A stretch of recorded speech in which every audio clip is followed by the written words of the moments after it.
So you can be a better fielder without actually doing a single bit of practice. If in the game you expect every ball to come to you,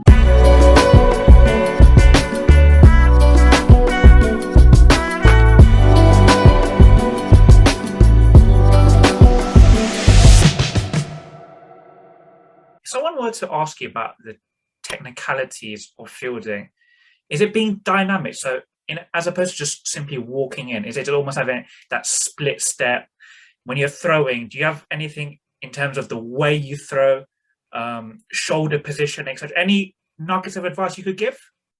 Yeah, I think people keep asking me about what elements make a good fielder, and there are a couple that you can work on. Obviously, reflexes, yes, but if I had better reflexes because of my fielding, I would have been much better batter. So I wasn't someone gifted with additional speed, or I wasn't the fastest guy over 100, but the first 5 meters I was really quick, quite short. But I anticipated, I expected every ball to come to me. So that was the first thing. So you can be a better fielder without actually doing a single bit of practice.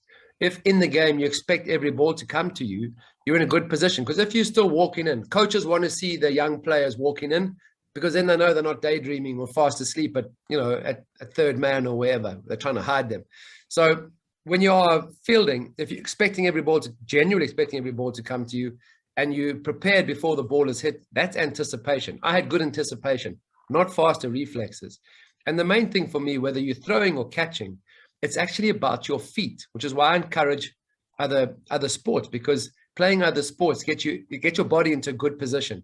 So if you're very upright, or if you're still walking in and you haven't done the split jump and you're able to move left or right, I think you always then a step behind. And especially for in India, I got some tall, fast bowlers to work with, and the guys hit the ball so hard now that if you're not in a low position, they kind of fall onto the ground. And there's a couple of places still around the world where, even though there's grass on the outfield, it's still hard underneath. And if you're falling as opposed to diving, so staying nice and low from a strong base. When you're throwing, it's the same thing.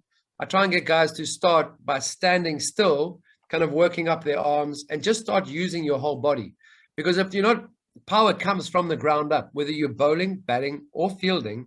If a youngster came to you for your best piece of advice on fielding, what would you tell them? I think the key for me is expect every ball to come to you. Because like I said, teaching someone to catch the ball is actually the easy part. Teaching them to get to the ball is a difficult part. But if you're expecting it to come to you, you're actually halfway through that first thing. You're halfway through getting to the ball. So expect every ball in the game to come to you.